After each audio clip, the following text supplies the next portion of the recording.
A traição que libertou. Mãe, sente-se aqui. Voltamos depois do check-in. Essas foram as últimas palavras que ouvi do meu filho, Rafael, antes que meu mundo desmoronasse por completo. Estou sentada nesta cadeira fria do aeroporto de Guarulhos há 3 horas, observando famílias se abraçarem, se despedirem, se reencontrarem, enquanto eu continuo aqui, feito uma idiota, esperando por um filho que jamais pensou em voltar para mim.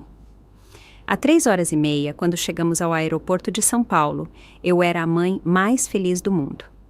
Rafael, meu único filho de 42 anos, e Patrícia, minha nora de 38, tinham me convidado para acompanhá-los em uma viagem para Fernando de Noronha. É o seu presente de aniversário adiantado, mãe. Ele havia me dito com aquele sorriso que herdou do pai. Eu, Rosaura, aos 67 anos, nunca tinha saído do país. Durante 40 anos trabalhei como costureira, economizando cada centavo que podia. 300 mil reais guardados na minha conta bancária, minha segurança para a velhice, minha herança para Rafael, o dinheiro que ganhei costurando vestidos de noiva, ajustando roupas, trabalhando até tarde para dar a melhor educação ao meu filho. Todo esse sacrifício para que algum dia ele tivesse orgulho de sua mãe. Quando chegamos ao aeroporto, eu usava meu vestido verde-oliva, o mais elegante que tinha. Patrícia estava linda com sua blusa creme e Rafael carregava minha mala rosa claro com tanta delicadeza. Não se preocupe com nada, mãe. Nós cuidamos de tudo. Ele me dizia enquanto ajeitava minha bagagem ao lado da dele. O check-in pode demorar, Patrícia explicou com voz doce. É melhor você descansar aqui enquanto nós pegamos a fila. São muitos papéis, muitas perguntas. Não queremos que você se canse. Eles me deram um beijo em cada bochecha e os vi se afastarem em direção ao balcão da companhia aérea. Da minha cadeira, eu podia distinguir suas silhuetas entre a multidão. Nos primeiros 30 minutos, eu sorria cada vez que um casal de idosos passava por mim. Pensava, em breve serei eu viajando com minha família. Sentia-me abençoada, afortunada. Depois de anos de solidão desde que meu marido faleceu, finalmente teria férias com as pessoas que mais amava no mundo. Aos 40 minutos, comecei a virar a cabeça com mais frequência para o balcão. Havia muita gente, muito movimento, mas eu já não conseguia vê-los claramente. Deve ser uma fila muito longa, disse a mim mesma. Os trâmites internacionais são sempre complicados. 1 hora depois, levantei-me pela primeira vez da cadeira. Minhas pernas estavam dormentes e sentia uma pontada estranha no estômago. Caminhei até o balcão, onde os tinha visto pela última vez, mas eles não estavam lá. Perguntei à funcionária da companhia aérea, uma mulher de meia-idade com uniforme cor de vinho. Com licença, a senhora viu um homem jovem com uma mulher que estavam aqui há pouco? Senhora, muitas pessoas passaram por aqui. A senhora tem os nomes deles? O número do voo? Ela perguntou sem levantar os olhos do computador. Eu não sabia o número do voo. Rafael tinha cuidado de tudo. Ele sempre cuidava de tudo quando se tratava de coisas importantes. Eles foram para lá, eu disse, apontando para os portões de embarque, mas ela mal me deu atenção. Voltei para minha cadeira. 2 horas. Os anúncios do aeroporto ressoavam em português e inglês, mas eu só ouvia o batimento do meu coração cada vez mais acelerado. Via carrinhos de bagagem passarem, famílias correndo para não perder o voo, funcionários uniformizados andando de um lado para o outro, mas nem sinal do meu filho e da minha nora. Peguei meu telefone antigo e disquei o número de Rafael. Tocou 1, 2, 3 vezes até cair na caixa postal. Neste momento não posso atender. Sua voz alegre contrastava cruelmente com minha angústia crescente. Mandei uma mensagem. Filho, onde vocês estão? Estou esperando há 2 horas. Não houve resposta. 3 horas depois, a terrível verdade começou a se infiltrar em minha mente como veneno. Eles não iriam voltar. Não tinham ido fazer nenhum check-in. Haviam me abandonado neste aeroporto como se abandona um cachorro velho que já não serve. 4 horas sentada nesta cadeira do aeroporto e finalmente entendi tudo. Meu filho e minha nora não tinham ido fazer nenhum check-in. Haviam pegado um voo sem mim, com meu dinheiro, me deixando aqui como um estorvo do qual finalmente haviam se livrado. A realidade me atingiu como um soco no estômago, e pela primeira vez em anos, as lágrimas começaram a rolar por minhas bochechas enrugadas, sem que eu pudesse contê-las. A senhora está bem? Uma voz suave me tirou do meu transe de dor. Levantei os olhos e vi uma mulher de uns 55 anos, com o uniforme do aeroporto e uma placa que dizia: Stella, atendimento ao cliente. Seus olhos tinham aquela calidez que só vem com a experiência de ter vivido, de ter sofrido, de entender a dor alheia sem necessidade de explicações. Eu a vi aqui por horas. Precisa de ajuda? Por um momento pensei em mentir, em dizer que tudo estava bem, que só esperava alguém que chegaria em breve. Era o que eu havia feito a vida toda.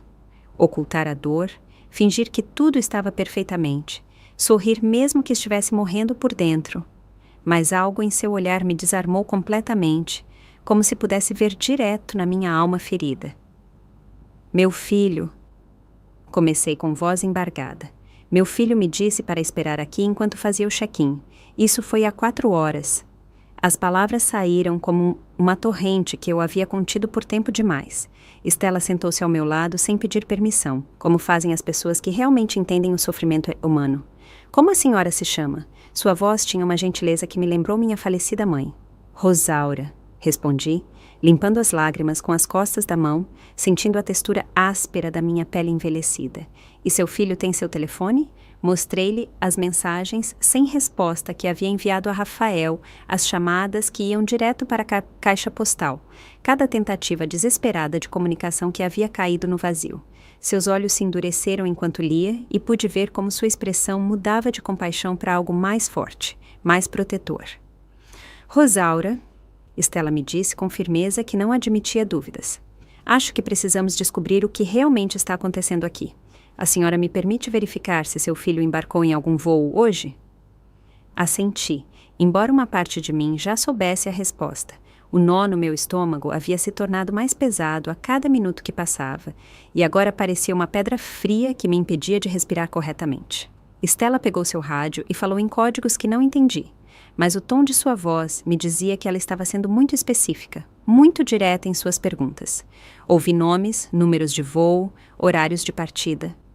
Por vários minutos intermináveis, ela desligou e me olhou com uma expressão que misturava raiva contida e compaixão maternal, como se fosse me dar a notícia mais devastadora da minha vida. Rosaura, Stella me disse devagar, escolhendo cada palavra com cuidado. Seu filho Rafael Silva e Patrícia Souza embarcaram no voo 847 com destino a Fernando de Noronha a 3h30. Compraram 2 bilhetes, não 3, apenas 2. O mundo cambaleou ao meu redor como se o chão do aeroporto tivesse se transformado em um navio em alto mar. As vozes do aeroporto se tornaram um eco distante e distorcido, e senti como se estivesse me afogando em ar seco e artificial. Não pode ser, sussurrei. Minha voz soou estranha e distante até para mim mesma. Ele me convidou. Eles me disseram que era meu presente de aniversário adiantado. Passamos 3 semanas inteiras planejando esta viagem. Comprei roupas novas, saquei dinheiro extra do banco, disse a todas as minhas vizinhas que ia viajar pela primeira vez na vida. Cada palavra que saía da minha boca fazia a traição parecer mais real, mais dolorosa. Stella pegou minha mão entre as suas, que estavam surpreendentemente quentes, apesar do ar-condicionado gelado do aeroporto. Quando foi a última vez que a senhora viu os bilhetes com seus próprios olhos, Rosaura? A pergunta me atravessou como uma adaga envenenada, porque a resposta era óbvia e humilhante.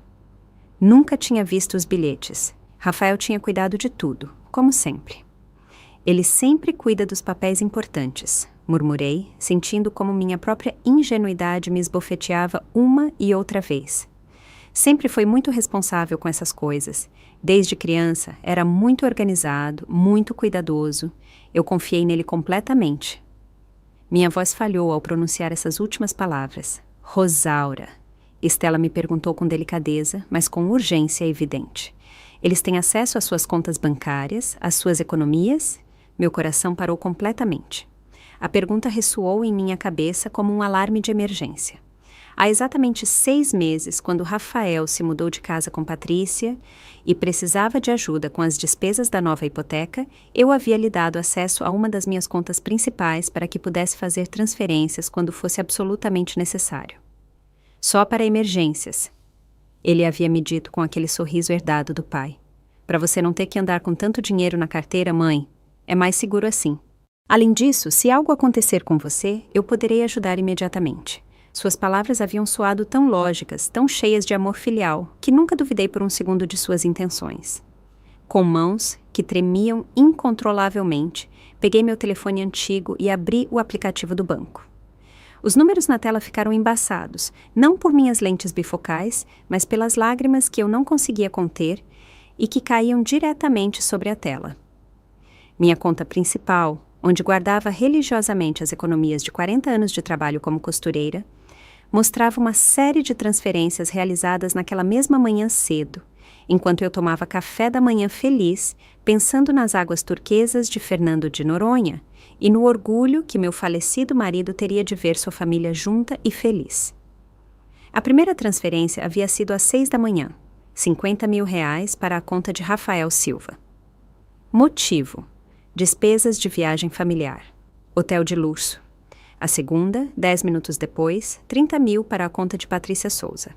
Motivo: atividades turísticas e spa. E assim seguiram, uma após a outra, como punhaladas digitais que me atravessavam o coração. 40 mil para voos de primeira classe, 35 mil para passeios exclusivos, 28 mil para compras, 15 mil para seguro de viagem e contingências.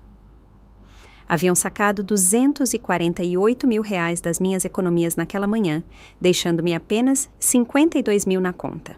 40 anos de trabalho, de levantar às 5 da manhã para costurar vestidos de debutante, de ficar até às 11 da noite ajustando barras, de negar a mim mesma pequenos luxos para economizar cada centavo possível. Tudo isso havia se esvaído em 6 transferências eletrônicas enquanto eu passava geleia no meu pão torrado, sonhando com palmeiras e coquetéis tropicais. Meu Deus! Murmurei, e o telefone quase caiu das minhas mãos trêmulas. Minha visão ficou completamente turva. Não só pelas lágrimas, mas por uma sensação de vertigem que me fez sentir como se o mundo girasse rápido demais. Stella pegou meu telefone com delicadeza e leu a tela em silêncio. Sua expressão mudou completamente, de compaixão maternal para indignação pura e feroz, como uma leoa protegendo sua cria ferida. Esses malditos filhos da mãe! Sussurrou entre os dentes com uma raiva que me surpreendeu pela intensidade e depois se dirigiu a mim com voz firme, mas carinhosa. Rosaura, isso é roubo descarado. Seu próprio filho a roubou e a abandonou aqui como se fosse um animal. As palavras ressoaram em minha cabeça como sinos fúnebres, anunciando a morte de tudo o que eu havia acreditado sobre minha família. Meu filho, o bebê que amamentei durante 2 anos porque o médico dizia que era o melhor para seu desenvolvimento. O menino que levei pela mão para seu primeiro dia de escola enquanto ele chorava agarrado ao meu vestido. O jovem que apoiei financeiramente quando decidiu estudar a administração de empresas em uma universidade particular caríssima.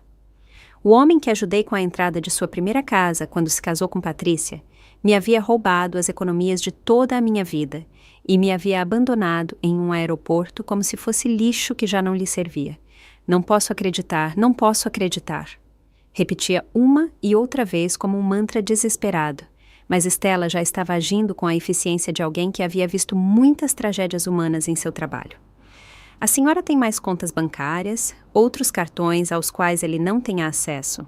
Sua voz tinha aquela urgência controlada dos profissionais que sabem que cada segundo conta em uma emergência.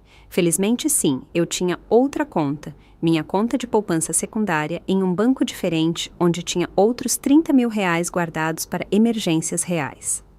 Aquelas emergências de saúde ou desastres naturais que nunca imaginamos que vão chegar. Rafael não conhecia essa conta porque eu a havia aberto depois que ele se casou.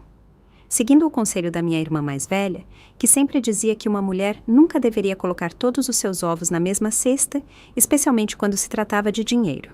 Graças a Deus, murmurei quando consegui acessar essa conta e confirmei que o dinheiro continuava lá, intacto. Era o único que me restava de uma vida inteira de sacrifícios, mas pelo menos era algo.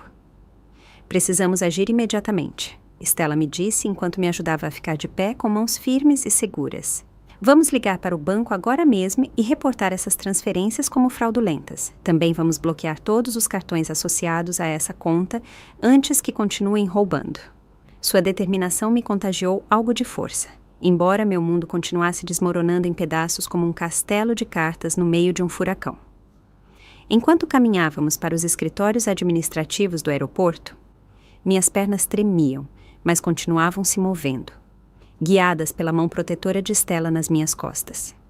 Não conseguia parar de pensar em todos os sinais que havia ignorado durante os últimos meses, todas as bandeiras vermelhas que havia decidido não ver, porque era mais cômodo viver na fantasia de que tinha uma família que me amava.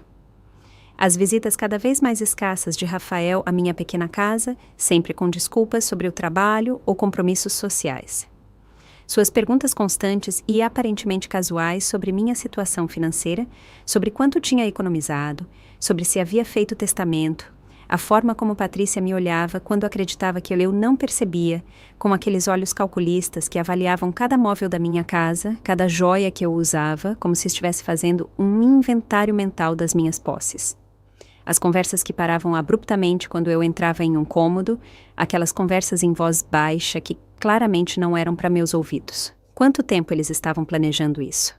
Quantas noites haviam passado em sua cama de casal tramando como se livrar da velha estorvo e ficar com meu dinheiro? Eles haviam rido da minha ingenuidade? Haviam brincado sobre como seria fácil me enganar com a promessa de férias em família? Aqui podemos fazer as ligações com privacidade, Stella me disse enquanto abria a porta de um pequeno escritório que cheirava a café frio e papel impresso. Sente-se aqui, respire fundo e vamos resolver isso passo a passo. Sua voz tinha aquela calma profissional que ali eu precisava desesperadamente naquele momento de caos total. Disquei o número de atendimento ao cliente do meu banco com dedos que ainda tremiam. A música de espera soava obscenamente alegre, considerando que minha vida estava desmoronando em tempo real. Bom dia. Fala com o Banco Nacional. Meu nome é André. Em que posso ajudar hoje? A voz do jovem funcionário soava tão normal, tão rotineira, que me custou trabalho explicar-lhe que estava reportando o roubo da minha própria vida. Preciso reportar transferências fraudulentas. Consegui dizer com voz mais firme do que esperava. Meu filho tem acesso autorizado à minha conta, mas fez transferências de R$248 mil sem meu conhecimento nem consentimento. As palavras soavam tão surrealistas, saindo da minha boca, que por um momento pensei que estava narrando o pesadelo de outra pessoa. Entendo, senhora. Lamento muito ouvir isso. Vou transferi-la imediatamente para o Departamento de Fraudes e Disputas. Eles poderão ajudá-la melhor com este tipo de situação tão delicada. A linha mudou e uma nova voz, desta vez de uma mulher mais velha, atendeu minha ligação. Senhora Rosaura, sou Lídia do Departamento de Fraudes. Acabo de revisar sua conta e, de fato, vejo as transferências que a senhora menciona. Foram realizadas cedo, esta manhã, utilizando a autorização prévia que a senhora havia concedido. No entanto, podemos proceder a bloquear a conta imediatamente e iniciar uma investigação formal. Podem recuperar meu dinheiro? Perguntei com o desespero de alguém que está se afogando e vê uma corda. Esse dinheiro é tudo o que tenho. Trabalhei 40 anos para economizá-lo. Minha voz falhou no final da frase e Stella apertou meu ombro livre em um gesto de apoio silencioso. Vamos fazer todo o possível, senhora. Como as contas de destino estão no mesmo banco, podemos solicitar o congelamento imediato desses fundos. Também precisaremos que a senhora apresente uma denúncia formal às autoridades pelo uso indevido de sua autorização bancária. Lídia soava profissional, mas compreensiva, como se tivesse lidado com casos semelhantes antes. Enquanto Lídia me explicava os procedimentos legais e os formulários que eu teria que preencher, minha mente se encheu de uma fúria fria e calculista que nunca antes havia sentido. Não era apenas o dinheiro, embora perder as economias de uma vida inteira fosse devastador. Era a traição, a humilhação, o fato de que a pessoa em quem mais havia confiado no mundo me havia visto como uma presa fácil. Rafael e Patrícia estavam em Fernando de Noronha neste momento, provavelmente rindo de como havia sido fácil enganar a velha boba. Provavelmente já haviam feito o check-in em algum resort de 5 estrelas, pedindo champanhe francês com meu dinheiro, enquanto eu estava sentada em um escritório frio de aeroporto chorando sobre formulários de fraude bancária. Mas algo havia mudado em mim durante aquela ligação telefônica. O desespero estava se transformando em algo mais perigoso, mais determinado. Se eles pensavam que eu ia ficar sentada chorando enquanto eles desfrutavam do meu dinheiro roubado, estavam terrivelmente enganados. Rosaura, Stella me disse depois que desliguei o telefone. Há algo mais que precisamos fazer agora mesmo, antes que seja tarde demais. Seu tom havia mudado. Agora soava quase conspiratório, como se estivéssemos planejando algo que exigia absoluto segredo. A senhora tem acesso digital a essa outra conta bancária? Aquela que eles não conhecem? Assenti enquanto pegava meu telefone novamente. Minha conta de poupança no Banco do Sudeste, onde tinha meus 30 mil reais de emergência, estava intacta, mas vulnerável. Se Rafael descobrisse que existia essa conta, não hesitaria em esvaziá-la também. Precisamos mover esse dinheiro agora mesmo, continuou Stella com urgência, para uma conta completamente nova em um banco diferente onde eles nunca possam encontrá-lo. A ideia me pareceu brilhante e aterrorizante ao mesmo tempo. Durante 67 anos eu havia sido uma mulher que seguia as regras, que confiava nas instituições, que nunca havia feito nada remotamente rebelde ou calculista. Mas naquele momento, sentada naquele escritório frio com o coração partido em 1000 pedaços, descobri que tinha uma veia vingativa que jamais havia explorado. Como fazemos isso? Perguntei. E minha voz soou diferente, mais decidida. Stella sorriu pela primeira vez desde que a conheci, e esse sorriso tinha algo de feroz, como se tivesse esperado que eu mostrasse essa nova atitude. Conheço alguém no Banco Metropolitano que pode nos abrir uma conta nova imediatamente sem burocracia. Minha cunhada trabalha lá há 20 anos. Enquanto Stella fazia as ligações necessárias, eu fiquei pensando em tudo o que havia acontecido nas últimas 5 horas. Nesta manhã, eu era uma avó ingênua e confiante, emocionada com sua primeira viagem internacional. Agora era uma mulher traída que estava aprendendo a se proteger da sua própria família. A mudança era tão radical que me sentia como se estivesse habitando o corpo de outra pessoa. Pronto, anunciou Stella depois de 10 minutos de conversas telefônicas. Aurora, minha cunhada, está nos esperando no banco. Podemos sair do aeroporto por 1 hora, fazer a transferência e voltar para continuar com os trâmites da denúncia. Ela me ajudou a levantar e, pela primeira vez, desde que essa pesadelo começou, senti que tinha uma aliada real, alguém que estava genuinamente do meu lado. O táxi até o banco foi silencioso. Eu olhava pela janela para as ruas de São Paulo, pensando em quantas vezes Rafael havia me levado por essas mesmas avenidas quando era criança, quando confiava em mim completamente, quando eu era sua heroína e ele era minha razão de viver. Em que momento essa relação pura havia se corrompido tanto? Quando havia deixado de ser sua mãe para me tornar sua vítima. Aurora se revelou uma mulher de uns 45 anos, com o cabelo perfeitamente penteado e um sorriso profissional que se tornou genuíno quando Stella lhe explicou minha situação em voz baixa. Senhora Rosaura, lamento muitíssimo o que está acontecendo. Infelizmente, vemos casos como este mais seguido do que gostaríamos. Filhos que abusam da confiança de seus pais idosos. É tão comum assim? Perguntei enquanto ela preparava os documentos para a nova conta. Mais do que a senhora imagina, respondeu Aurora com tristeza, especialmente quando os pais trabalharam a vida toda e têm economias consideráveis. Os filhos veem essa herança como algo que já lhes pertence e às vezes decidem tomá-la antes da hora.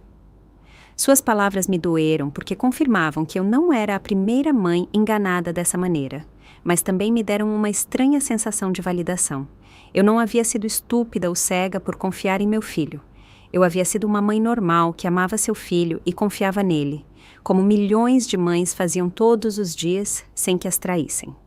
A transferência dos 30 mil reais foi concluída em 20 minutos. Eu era oficialmente a dona de uma conta bancária secreta que só conhecíamos Aurora, Stella e eu. Me deram um cartão de débito novo e todas as senhas de acesso. Memorize esses números e não os escreva em nenhum lugar, Aurora me aconselhou. Se precisar lembrar, use-os como data de nascimento de algum personagem fictício ou algo assim. De volta ao aeroporto, Stella me perguntou algo que eu não esperava. Como a senhora se sente agora, Rosaura? Diferente. A pergunta me fez refletir. Sim, eu me sentia diferente. Ainda tinha o coração partido. Ainda me doía a traição até os ossos. Mas havia algo novo brotando em meu peito. Era como se tivesse despertado de um sono longo e confuso. Me sinto mais forte, admiti, e mais irritada. Mas é uma raiva que me dá energia, não uma que me paralisa. Stella assentiu com aprovação. Isso está bem. A raiva pode ser uma ferramenta poderosa quando usada corretamente, e a senhora tem o direito de estar furiosa. Quando voltamos ao aeroporto, tudo parecia diferente através dos meus novos olhos. Já não era o lugar onde me haviam abandonado como uma velha inútil. Agora era o lugar onde minha transformação havia começado, onde havia conhecido a primeira pessoa em anos que realmente se preocupava com meu bem-estar, sem esperar nada em troca. Agora vem a parte interessante, Stella me disse enquanto nos dirigíamos de volta aos escritórios administrativos. Vamos rastrear exatamente onde eles estão e o que estão fazendo com seu dinheiro. E depois vamos garantir que eles percebam que cometeram um erro muito, muito grande. Seu tom tinha algo sinistro que me emocionou de uma maneira que jamais havia experimentado. Durante toda a minha vida, eu havia sido a vítima das circunstâncias. A mulher que aceitava o que lhe cabia viver sem protestar, mas agora, pela primeira vez, eu ia tomar controle ativo da minha situação. O que você tem em mente? Perguntei e me surpreendi ao ouvir o entusiasmo na minha própria voz. Stella sorriu com aquela expressão que eu já estava aprendendo a reconhecer. Era o sorriso de alguém que havia ajudado muitas mulheres a se defenderem de quem as havia machucado. Bom, disse ela enquanto pegava seu telefone. Tenho contatos em vários hotéis de Fernando de Noronha. Podemos descobrir exatamente onde eles estão hospedados, quanto estão gastando e, o mais importante, podemos monitorar quando tentarem usar os cartões que acabamos de bloquear. Seu plano estava se tornando mais claro e eu gostava muito.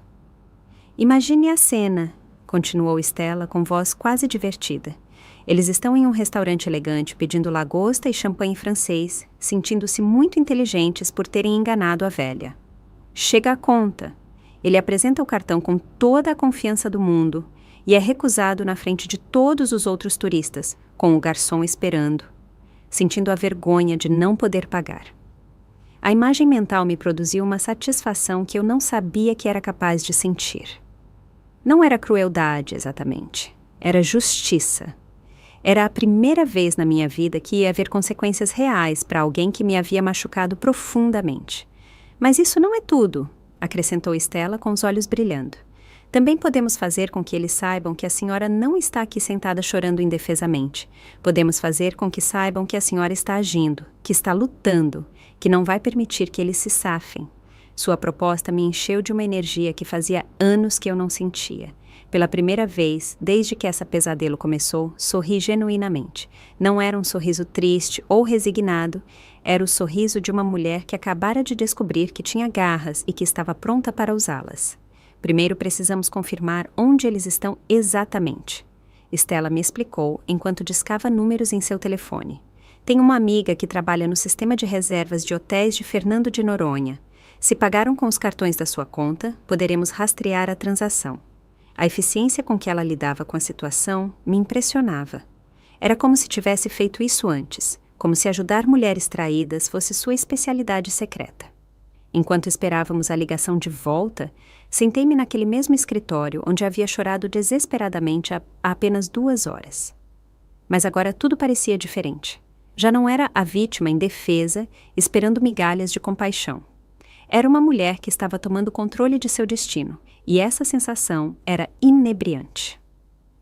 Rosaura, Stella me disse depois de desligar. Encontramos o hotel. Eles se registraram no Grand Palladium Resort, suíte presidencial. 3 noites com café da manhã incluído. A reserva está em nome de Rafael Silva e custou R$45 mil. A cifra me atingiu como um tapa. Por 3 noites. Isso era mais do que eu ganhava em um ano inteiro costurando. Eles estão vivendo como milionários com meu dinheiro, murmurei, sentindo como a raiva se intensificava em meu peito. Exatamente, confirmou Stella. Mas aqui vem o melhor. Meu contato no hotel me diz que eles têm reservas para jantar esta noite no restaurante mais caro do resort. Comida francesa, vista para o mar, garrafa de champanhe Dom Pérignon, que custa R$2 mil. A imagem de Rafael e Patrícia brindando com champanhe caríssimo, rindo de como havia sido fácil me roubar, me encheu de uma fúria fria que jamais havia experimentado. "A que horas é esse jantar?" perguntei. E minha voz soou mais dura do que pretendia. "Às 8 da noite, horário de Fernando de Noronha. Isso nos dá exatamente 4 horas para coordenar tudo perfeitamente." Stella verificou seu relógio e sorriu com aquela expressão que já me era familiar. Era o sorriso de alguém planejando uma vingança muito bem calculada. "O que você propõe exatamente?" perguntei. Embora uma parte de mim já estivesse imaginando o momento em que o cartão de crédito de Rafael fosse recusado, na frente de todos os outros hóspedes elegantes do restaurante, a humilhação pública parecia um castigo apropriado para alguém que me havia humilhado abandonando-me em um aeroporto. "Bom", começou Stella, enquanto pegava uma caderneta pequena. "Temos várias opções. A primeira é simplesmente esperar que eles tentem pagar o jantar e que o cartão seja recusado naturalmente, mas isso seria muito passivo para o meu gosto." Seu tom sugeria que ela tinha algo muito mais elaborado em mente. A segunda opção é mais direta. "Podemos ligar para o hotel, nos identificar como familiares preocupados porque não tivemos notícias deles e pedir para falar com eles. Imagine a surpresa quando ouvirem sua voz depois de acreditarem que a haviam abandonado para sempre." A ideia me emocionou e me aterrorizou ao mesmo tempo. O que eu lhes diria?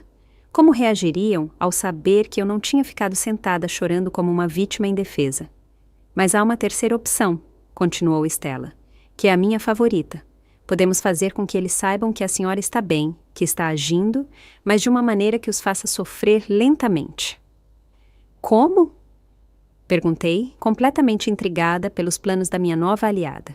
Stella sorriu com malícia genuína. "Podemos enviar-lhes mensagens anônimas para o hotel. Notas que os façam saber que alguém está ciente do que fizeram, que os está vigiando, que suas ações têm consequências." A proposta me pareceu brilhante. Não era apenas vingança, era justiça psicológica. Eu queria que eles sentissem a mesma ansiedade, a mesma insegurança que eu havia sentido durante horas naquele aeroporto. "Que tipo de mensagens?" perguntei, sentindo como minha mente começava a trabalhar de maneiras que nunca antes havia explorado. "Mensagens que lhes façam perguntas incômodas", explicou Stella. "Como eles pensaram que Rosaura ficaria sentada chorando para sempre? Realmente pensaram que ninguém perceberia o dinheiro que roubaram? Mensagens que os deixem paranoicos, que arruinem suas férias de luxo." Enquanto Stella falava, eu pensava em todas as noites que havia ficado acordada, preocupada com Rafael quando era adolescente, todas as vezes que havia sacrificado meus próprios desejos para dar-lhe o melhor. Agora, ele estava desfrutando do meu dinheiro roubado sem um pingo de remorso, e isso me doía mais do que a perda econômica. "Vamos fazer tudo", decidi com uma determinação que me surpreendeu. As mensagens, a ligação telefônica, e vamos esperar para ver o que acontece quando o cartão for recusado. Quero que esta seja a pior noite de suas vidas. Stella aplaudiu suavemente, como se tivesse esperado exatamente essa resposta. "Perfeito. Começamos com as mensagens. Vou usar contatos do hotel para que cheguem a eles como notas oficiais em seu quarto." Stella começou a escrever em sua caderneta. "O que a senhora gostaria de dizer na primeira mensagem?" Pensei por um momento, lembrando todas as vezes que Rafael havia me dito: "Não se preocupe com nada, mãe. Eu cuido de tudo." Agora eu sabia que quando ele dizia isso, ele se referia a cuidar de me roubar. "Escreva isto", eu disse a Stella.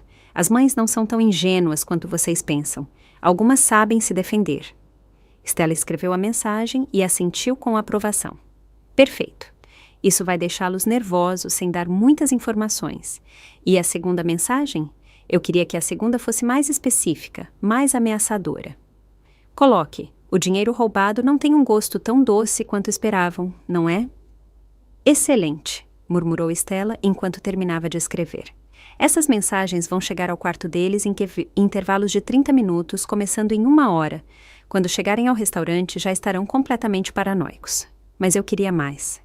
A raiva que havia crescido em meu peito durante as últimas horas precisava de uma saída mais direta. "Stella", eu disse, "quero falar com eles. Quero ouvir suas vozes quando perceberem que eu não fiquei sentada esperando que voltassem para mim." "Tem certeza?" Stella me perguntou. Uma vez que a senhora falar com eles, não poderá fingir que está em defesa. Eles saberão que a senhora está agindo, e isso poderia complicar as coisas legalmente. Sua advertência era válida, mas minha necessidade de confrontá-los era mais forte do que qualquer consideração prática. Tenho certeza, respondi com firmeza. Quero que saibam que a mãe deles não é a velha boba que eles pensaram que era. Quero que percebam que subestimaram completamente a mulher que lhes deu a vida. Minha voz tremia, mas não de medo ou tristeza. Tremia de raiva contida que finalmente estava encontrando uma saída. Stella assentiu e discou o número do hotel. Grand Palladium Resort. Boa tarde. Atendeu uma voz feminina com sotaque nordestino. Boa tarde. Fala Stella Martins, do Aeroporto Internacional de São Paulo. Temos uma situação familiar urgente e precisamos contatar um de seus hóspedes, o Sr. Rafael Silva. Um momento, por favor. A linha ficou em espera com música tropical de fundo, que soava obscenamente alegre considerando a situação. Stella me passou o telefone e sussurrou. Respire fundo, a senhora tem o poder agora. Quando ouvi a voz de Rafael atender, diga. Senti como se um raio elétrico me atravessasse dos pés à cabeça. Sua voz soava relaxada, feliz, sem um pingo de culpa ou preocupação. Ele estava desfrutando de suas férias roubadas enquanto eu havia passado as horas mais terríveis da minha vida. Olá, filho, eu disse com voz estranhamente calma. O silêncio que se seguiu foi tão profundo que pude ouvir o som das ondas do mar de Fernando de Noronha ao fundo. Por fim, depois do que pareceram anos, ouvi sua voz mudar completamente. Mãe, como? Como você conseguiu este número? Sua voz agora soava nervosa, quase assustada. Era exatamente a reação que eu havia esperado. Como consegui este número? Repeti sua pergunta com uma calma que me surpreendeu até a mim mesma. A pergunta correta, Rafael, é como você conseguiu acesso aos meus R$248 mil esta manhã? O silêncio que se seguiu foi tão tenso que pude ouvir sua respiração acelerada através do telefone. Stella me olhava com admiração, fazendo gestos de aprovação com as mãos. Mãe, Nós íamos te explicar tudo, gaguejou Rafael, e pude ouvir Patrícia perguntando ao fundo quem estava ao telefone. Houve um problema com os bilhetes, tivemos que adiantar a viagem por um problema de disponibilidade.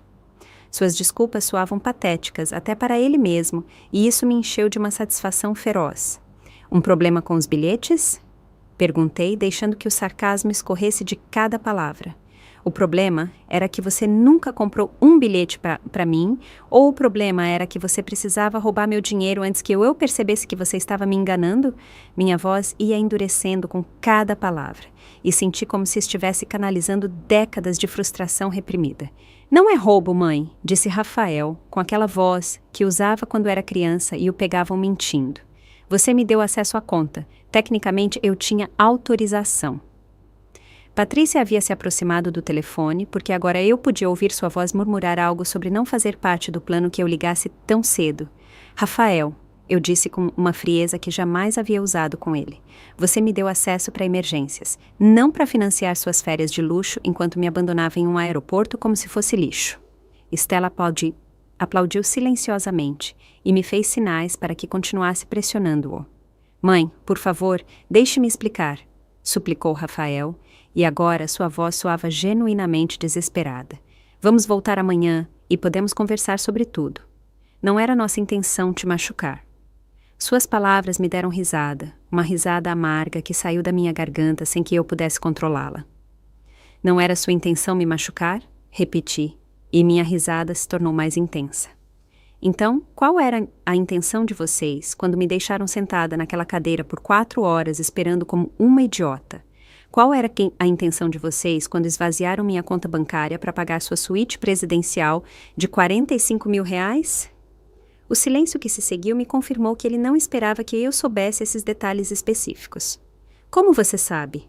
Ele começou a perguntar, mas eu o interrompi porque queria que ele sentisse a mesma confusão e paranoia que eu havia sentido durante horas. Sei muitas coisas, filho.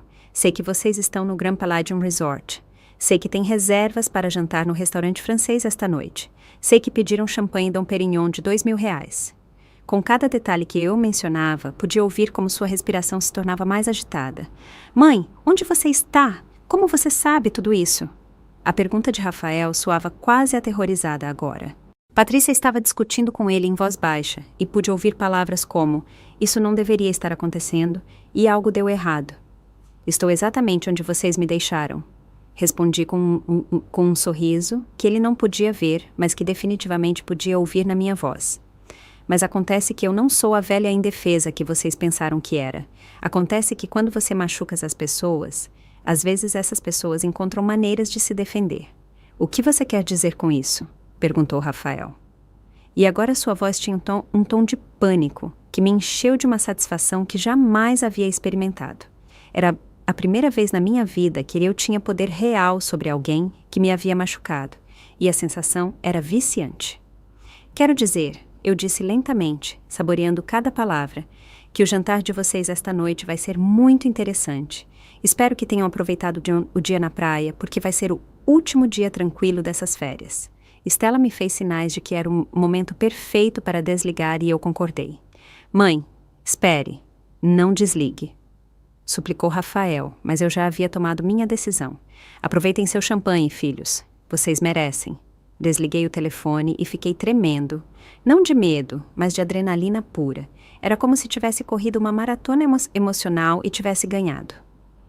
"Isso foi perfeito," exclamou Stella, aplaudindo genuinamente. "Você os deixou completamente desorientados. Agora vão passar as próximas horas se perguntando: o que mais a senhora sabe? O que mais a senhora pode fazer?" Seu entusiasmo era contagiante, e pela primeira vez em todo o dia senti-me genuinamente poderosa. "Mas isso é só o começo," continuou Stella enquanto verificava seu relógio. "Agora vêm as mensagens no quarto deles, e depois a grande surpresa no restaurante." Seu plano estava se desenvolvendo como uma peça de teatro bem coreografada e eu era a protagonista pela primeira vez na minha vida. Durante os seguintes 30 minutos, Stella coordenou tudo com seus contatos em Fernando de Noronha. A primeira mensagem foi entregue em seu quarto às 4 da tarde, horário local. "As mães não são tão ingênuas quanto vocês pensam. Algumas sabem se defender." Segundo o mensageiro que a entregou, Rafael ficou pálido ao lê-la e começou a verificar obsessivamente as fechaduras da porta. A segunda mensagem chegou às 4h30. "O dinheiro roubado não tem um gosto tão doce quanto esperavam, não é?" Patrícia aparentemente gritou quando leu essa e ambos saíram para a varanda para discutir em voz baixa, olhando constantemente para trás, como se esperassem que alguém os estivesse observando. "São 5h30, anunciou Stella. "É hora da mensagem final antes que desçam para jantar." Essa última mensagem havia sido minha ideia pessoal, inspirada em 40 anos de ser subestimada. Nunca subestimem uma mãe traída. Estamos mais conectadas do que pensam. Enquanto esperávamos às 7h30 para confirmar que haviam descido para o restaurante, percebi algo importante. Pela primeira vez em décadas, me sentia completamente viva. Não era apenas a vingança o que me emocionava. Era o fato de que eu estava tomando controle ativo da minha vida depois de anos de ser passiva diante das circunstâncias. "Rosaura," Stella me disse de repente, "quero lhe perguntar algo pessoal. Quando foi a última vez que a senhora se sentiu realmente poderosa, realmente no controle de seu destino?" A pergunta me pegou de surpresa, porque a resposta era óbvia e triste. "Nunca," admiti sem hesitação. Sempre fui a que aceita, a que se adapta, a que espera que outros tomem as decisões importantes. Mesmo com meu marido, que era um bom homem, eu era a que seguia seus planos." Stella assentiu como se tivesse esperado exatamente essa resposta. "Isso vai mudar depois de hoje," ela me disse com convicção. "O que a senhora está fazendo agora, a forma como está lidando com essa traição, está mostrando a ela quem pode ser realmente quando decide lutar." Suas palavras ressoaram em meu coração porque eu sabia que ela tinha razão. O telefone de Stella tocou às 7h40. "Confirmado," anunciou depois de desligar. Desceram para o restaurante há 10 minutos. Segundo meu contato, eles parecem nervosos e continuam olhando ao redor, como se esperassem que alguém aparecesse. O efeito psicológico das mensagens está funcionando perfeitamente. "Quanto tempo antes que tentem pagar?" Perguntei, sentindo como a antecipação me enchia o peito. "Normalmente, um jantar desse tipo leva entre 2 e 3 horas, respondeu Stella. Então, por volta das 10 da noite, teremos nosso grande momento. As seguintes 2 horas foram as mais longas da minha vida, mas também as mais emocionantes. Stella e eu planejamos exatamente o que faríamos depois que o cartão fosse recusado. Como continuaríamos pressionando-os psicologicamente e, o mais importante, como eu garantiria que jamais voltassem a me subestimar. Às 10h05 da noite, o telefone de Stella tocou com a ligação que havíamos esperado por horas. Sim, ela atendeu, e eu pude ver como seu sorriso se estendia lentamente por seu rosto enquanto ouvia. Perfeito. Sim, era exatamente o que esperávamos. Obrigado por confirmar. Ela desligou e se dirigiu a mim com os olhos brilhando de satisfação. Rosaura, ela me disse com voz triunfante. Acabou de acontecer exatamente o que planejamos. O cartão foi recusado quando tentaram pagar a conta do restaurante. Segundo meu contato no hotel, a cena foi espetacular. Ela sentou-se ao meu lado e começou a me relatar cada detalhe como se tivesse estado presente. Rafael apresentou o cartão com toda a confiança do mundo, continuou Stella. Inclusive, deixou gorjeta extra para o garçom antes que processassem o pagamento. Quando a máquina marcou transação negada, ele pensou que era um erro técnico e pediu para tentarem de novo. A imagem mental me encheu de uma satisfação tão intensa que quase me dava vertigem. E depois, o que aconteceu? Perguntei, embora cada palavra da resposta fosse música para meus ouvidos. O garçom tentou mais 3 vezes com o mesmo cartão e depois com 2 cartões diferentes que Patrícia tirou da bolsa. Todos foram recusados um após o outro. A essa altura, outros hóspedes já haviam começado a notar o que estava acontecendo. Stella continuou relatando a humilhação pública do meu filho e da minha nora com um detalhe delicioso. Patrícia começou a discutir com Rafael em voz baixa, mas alto o suficiente para que as mesas próximas ouvissem, algo sobre ele ter prometido que tudo estava resolvido. Rafael começou a suar visivelmente e pediu para falar com o gerente do restaurante. Eles conseguiram pagar no final? Perguntei, embora uma parte de mim esperasse que não tivessem encontrado uma solução fácil. Esse é o detalhe mais bonito, respondeu Stella com malícia evidente. Tiveram que chamar o gerente geral do hotel, que os informou que todas as contas associadas ao quarto deles haviam sido congeladas por problemas bancários. Não puderam pagar nem o jantar, nem os encargos do minibar. A humilhação havia sido completa e pública, exatamente como eu havia fantasiado durante as últimas horas. Mas Stella não havia terminado de me contar a história. Mas aqui vem a parte mais interessante. Quando saíram do restaurante, encontraram outra mensagem esperando-os em seu quarto. Eu havia esquecido completamente que havíamos planejado uma mensagem final para depois do jantar. O que dizia? Perguntei. Embora soubesse que Stella havia escolhido as palavras perfeitas para maximizar o pânico deles, dizia: a humilhação que sentiram esta noite é apenas uma pequena amostra do que significa ser traído por aqueles em quem mais se confia. A mensagem era perfeita porque os forçava a confrontar exatamente o que haviam feito a mim, mas multiplicado pela vergonha pública. Como reagiram? Perguntei genuinamente curiosa para saber se finalmente estavam sentindo algo parecido com remorso. Segundo o mensageiro que entregou a mensagem, Patrícia começou a chorar histericamente e Rafael começou a andar de um lado para o outro do quarto como um animal enjaulado. Tentaram ligar para o banco do telefone do hotel, mas obviamente não puderam resolver nada àquelas horas da noite. A imagem de Patrícia chorando me produziu sentimentos complexos. Por um lado, me alegrava que finalmente estivesse experimentando algo da dor que me havia causado. Por outro lado, lembrei todas as vezes que havia chorado sozinha em minha casa, perguntando-me por que minha nora me tratava com tanta frieza, porque nunca parecia valorizar meus esforços para incluí-la na família. Stella, eu disse depois de processar toda a informação. Quero falar com eles de novo, mas desta vez quero que seja diferente. Não quero soar triunfante ou vingativa. Quero que eles entendam realmente o que me fizeram. Meu novo plano era mais sofisticado do que simplesmente humilhá-los. Eu queria que eles sentissem o peso emocional completo de sua traição. Tem certeza? Stella me perguntou. Depois da noite que acabaram de ter, eles estarão desesperados. Poderiam dizer qualquer coisa para manipulá-la novamente. Sua advertência era válida. Mas eu me sentia diferente agora.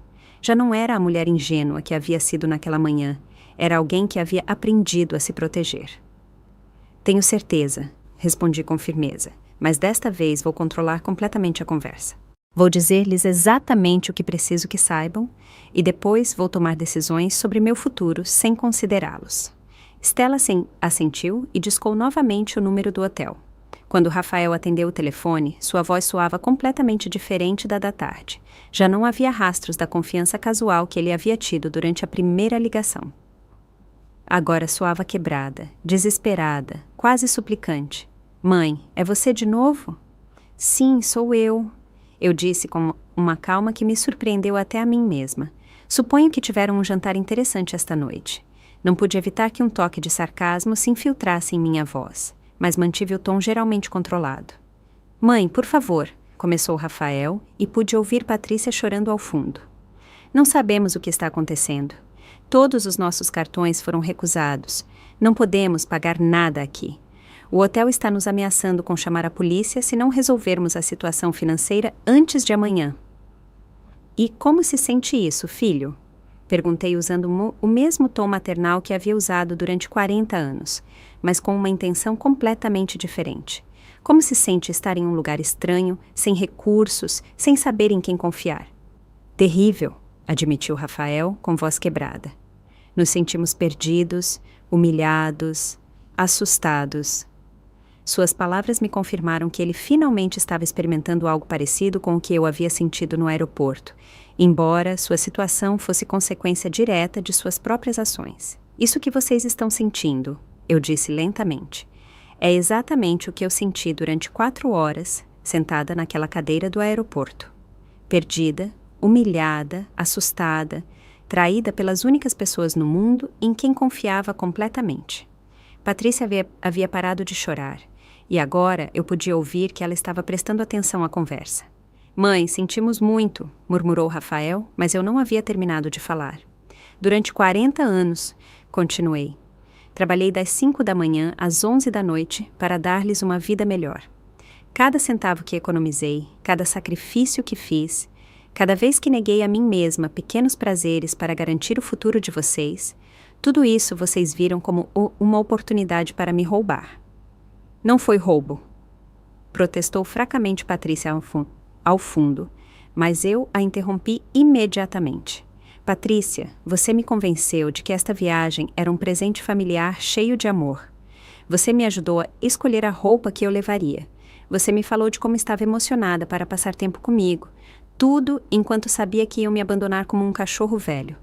O silêncio que se seguiu foi tão profundo que pude ouvir o ar-condicionado do hotel funcionando ao fundo. Finalmente, Patrícia pegou o telefone. Rosaura, ela me disse com voz trêmula, você tem razão. O que fizemos foi horrível, indesculpável.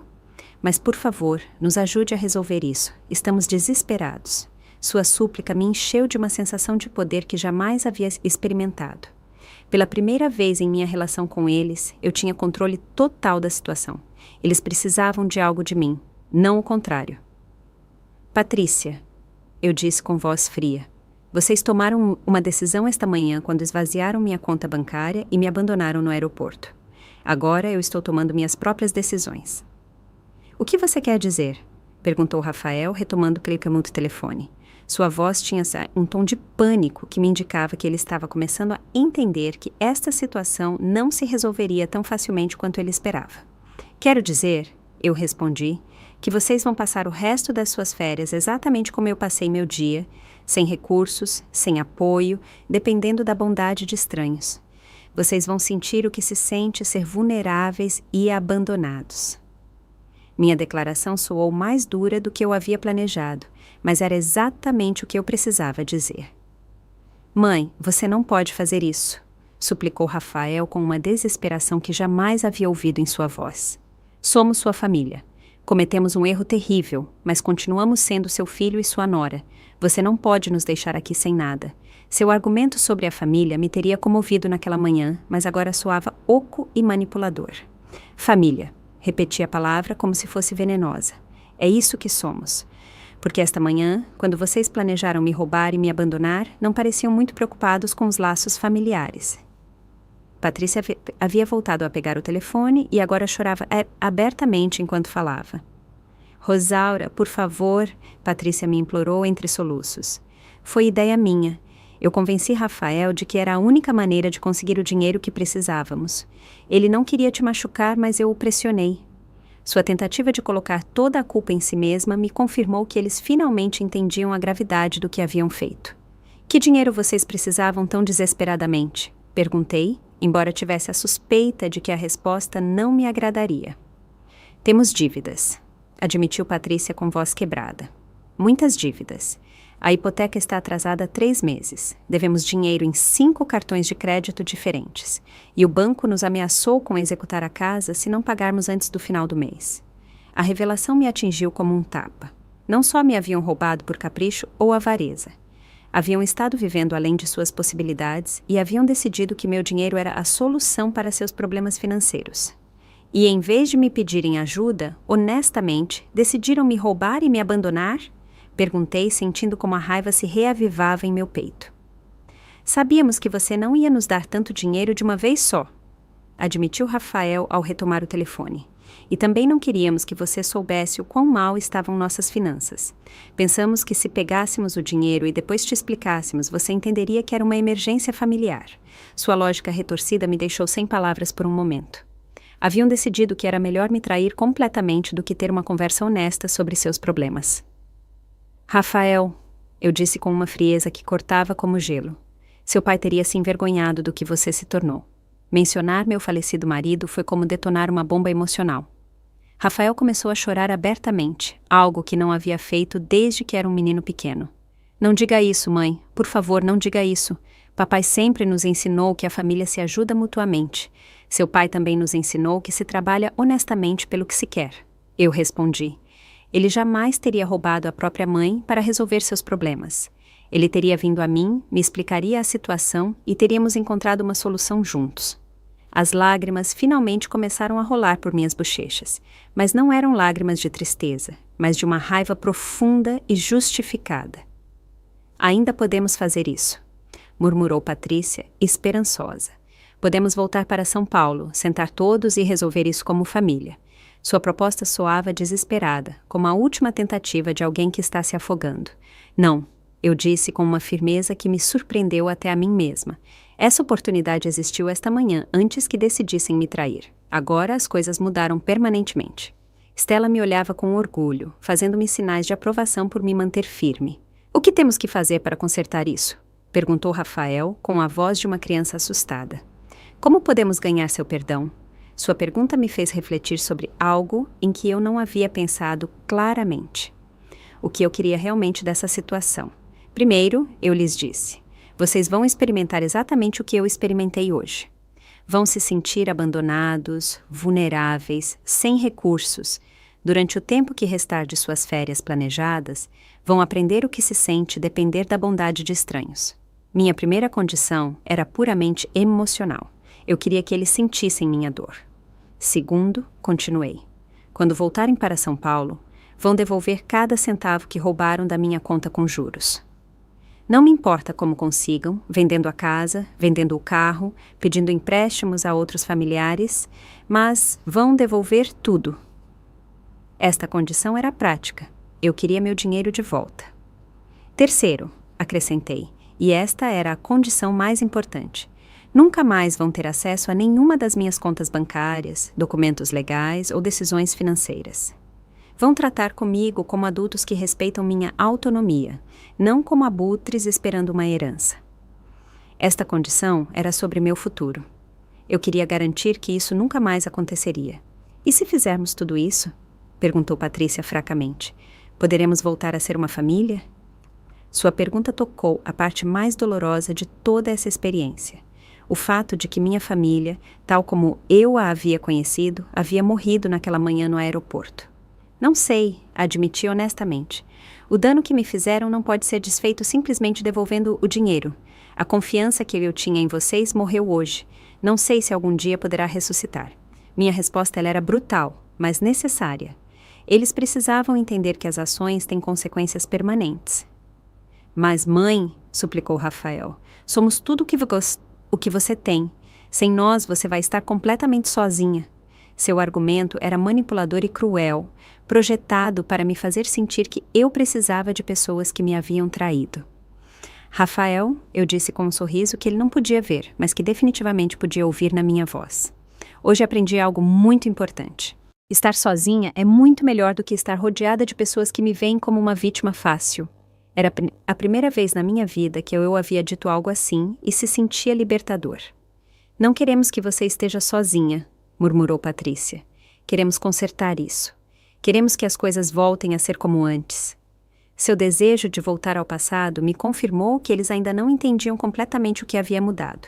As coisas nunca vão voltar a ser como antes. Eu expliquei com paciência. Porque eu não vou voltar a ser como antes. A mulher que sentou naquela cadeira do aeroporto esta manhã, esperando ingenuamente que vocês voltassem. Essa mulher já não existe. Minha transformação havia sido radical e permanente. Quem é você agora, então? Perguntou Rafael, com voz pequena. Sua pergunta me fez refletir sobre algo profundo.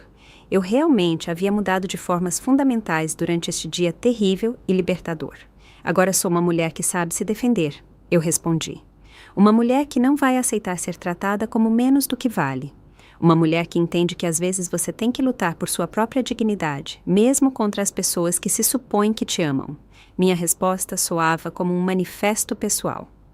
Isso significa que nunca mais vamos ter uma relação normal? Perguntou Patrícia com desespero evidente. Que nunca mais vamos poder passar tempo juntos como família? Sua pergunta tocava o coração do assunto. Que tipo de relação poderíamos ter depois disso?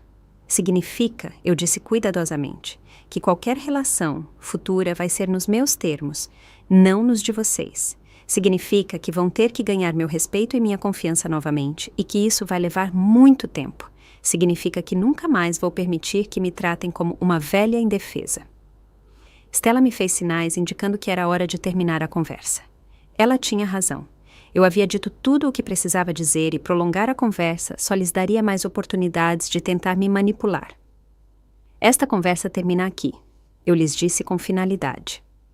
Quando voltarem para São Paulo, me procurem para discutir como vão devolver meu dinheiro. Até então, não quero saber nada de vocês.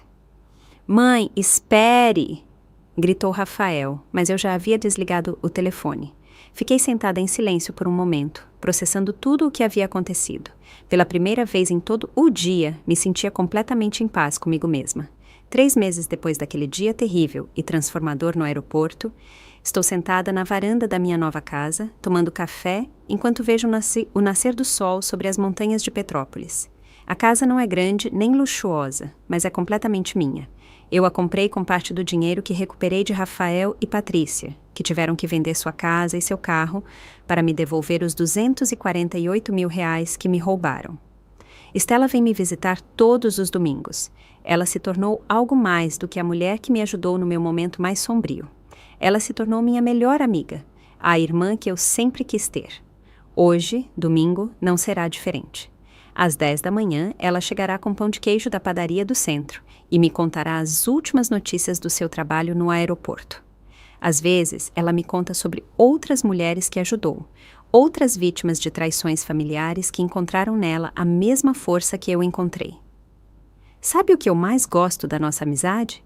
Stella me perguntou no domingo passado, enquanto regávamos juntas meu pequeno jardim de rosas, que ela nasceu do seu pior momento, mas nos deu a ambas nossos melhores momentos. Ela tinha razão. Se Rafael e Patrícia não tivessem me traído, eu nunca teria conhecido a amizade verdadeira. Nunca teria descoberto minha própria força. Minha relação com meu filho e minha nora continua sendo complicada e provavelmente sempre será. Eles vêm me visitar uma vez por mês, sempre nos últimos sábados. Sempre com hora marcada, sempre sabendo que tem exatamente 2 horas do meu tempo. Patrícia tentou várias vezes se desculpar com lágrimas dramáticas, mas eu já não me deixo manipular pelo teatro emocional. Rafael, por sua vez, parece genuinamente arrependido, embora eu suspeite que seu arrependimento tem mais a ver com as consequências que sofreu do que com o dano real que me causou. Você os perdoa? Minha nova vizinha, Aurora, me perguntou há algumas semanas. Aurora é uma mulher de 62 anos, que se divorciou recentemente depois de 30 anos de casamento, e que entende o que significa se reinventar na terceira idade. Não se trata de perdoar ou não perdoar. Eu expliquei enquanto tomávamos chá em meu jardim. Se trata de me proteger e de viver de acordo com meus próprios termos. A verdade é que eu construí uma vida completamente nova, uma vida que jamais teria imaginado ser possível quando eu era a Rosaura ingênua que sentou naquela cadeira do aeroporto. Agora faço aulas de pintura às terças e quintas no Centro Cultural de Petrópolis. Meus primeiros quadros foram terríveis, mas meu instrutor, Valentim, um artista aposentado de 70 anos, me assegura que tenho potencial. A arte não se trata de perfeição técnica, ele me diz sempre. Se trata de expressar sua verdade interior. Minha verdade interior, descobri, está cheia de cores vibrantes que nunca me havia permitido explorar.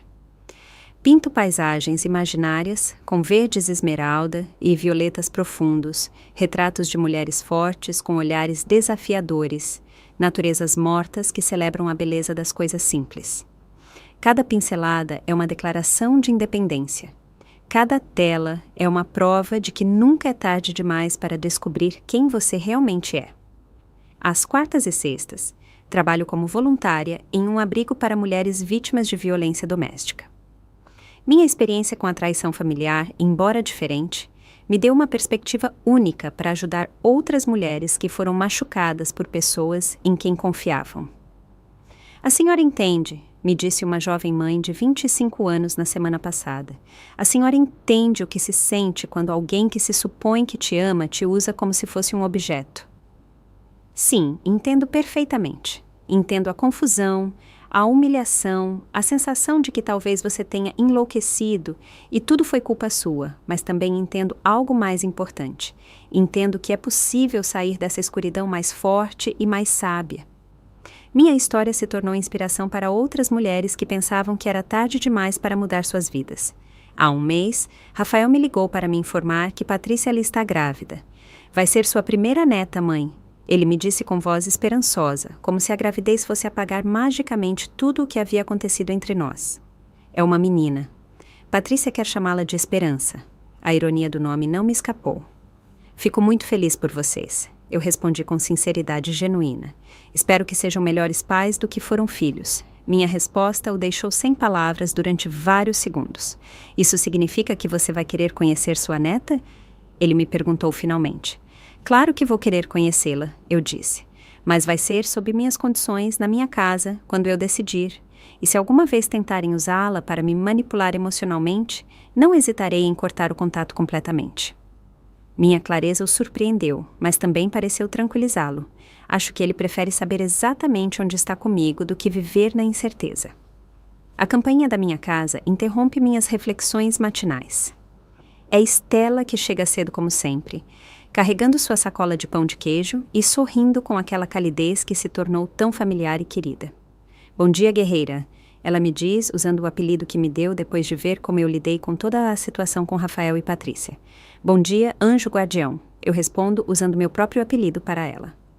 Nós nos sentamos na varanda e ela me conta sobre uma mulher de 50 anos que encontrou ontem no aeroporto chorando porque sua irmã a havia enganado com um investimento falso. Eu dei seu número a ela, Estela me diz. Espero que não se importe, mas acho que ela poderia se beneficiar de conversar com alguém que entende o que se sente. Não me importo em absoluto. De fato, ajudar outras mulheres que foram traídas se tornou uma das minhas paixões mais profundas. Desenvolvi uma espécie de rede informal de apoio. Mulheres de diferentes idades e circunstâncias que foram machucadas por familiares ou pessoas próximas, mas que decidiram não permitir que essas traições definam o resto de nossas vidas. Sabe o que a Aurora me disse ontem? Eu conto a Estela enquanto partimos o pão de queijo. Ela me disse que eu sou a mulher mais corajosa que conhece, que admira como eu converti a pior traição da minha vida no começo da minha melhor época. As palavras de Aurora me encheram de orgulho, porque reconheci que eram verdade. Estela sorri e pega a minha mão. Rosaura, você se lembra do que me disse naquele primeiro dia no aeroporto? Você me disse que nunca havia sentido poder real sobre sua própria vida. Assinto, lembrando perfeitamente aquela conversa que mudou tudo. Olhar para você agora é incrível. Não só você tem poder sobre sua vida, mas está usando esse poder para ajudar outras mulheres a encontrarem o delas. Ela tem razão. A mulher que eu era, há 3 meses, sentada naquela cadeira do aeroporto esperando por um filho que jamais pensou em voltar, era uma versão diminuta de quem eu sou agora. Essa mulher vivia para outros, se definia através de outros, media seu valor pelo que outros pensavam dela. Esta mulher, a mulher em que me tornei depois da traição, vive para si mesma. Se define por suas próprias conquistas, mede seu valor por sua própria felicidade e paz interior. Alguma vez você se arrepende? Stella me pergunta, uma pergunta que ela me fez várias vezes e que eu sempre respondo da mesma maneira. Você se arrepende de ter sido tão dura com eles? De não ter perdoado imediatamente como a velha Rosaura teria feito? Jamais, respondo sem hesitação. A velha Rosaura teria perdoado imediatamente, teria voltado a confiar cegamente, teria permitido que continuassem me vendo como uma vítima fácil. Esta Rosaura exige respeito, estabelece limites claros, protege sua dignidade. Minha resposta é a mesma cada vez, porque minha convicção é absoluta. Enquanto Stella e eu terminamos nosso café da manhã dominical, penso em Rafael e Patrícia, que provavelmente estão em seu pequeno apartamento alugado, preocupando-se com as contas, adaptando-se a uma vida mais modesta, preparando-se para serem pais sem o colchão financeiro que pensaram que obteriam me roubando. Não sinto pena deles, mas também não sinto ódio. Sinto algo mais poderoso, sinto indiferença em relação ao sofrimento deles e satisfação completa com minha própria vida. Pronta para outra semana de aventuras? Stella me pergunta enquanto se prepara para ir embora. Amanhã você tem pintura, terça o abrigo, quarta sua aula de dança. Minha agenda está cheia de atividades que me emocionam, de pessoas que valorizo, de projetos que me dão propósito. Mais do que pronta, eu respondo com um sorriso. Estou emocionada. E é verdade. Aos 67 anos, depois de 40 anos vivendo para os outros, finalmente estou vivendo para mim. A traição que pensei que me destruiria acabou sendo a chave que me libertou de uma prisão que eu mesma havia construído. Agora sou livre e essa liberdade tem um sabor melhor do que qualquer vingança. Se você gostou da minha história, pode me apoiar fazendo uma doação. Assim eu consigo escrever muitas outras histórias como essa. Muito obrigado desde já. E você? O que faria no lugar dessa pessoa? Quero muito saber a sua opinião, então escreve aqui nos comentários. Fico sempre curioso para saber o que vocês acham. Ah, e me conta também onde você ouviu essa história. Se quiser ouvir mais histórias de vida como essa, curte o vídeo e se inscreve no canal. Tem muitas outras esperando por você. Um grande abraço e até a próxima!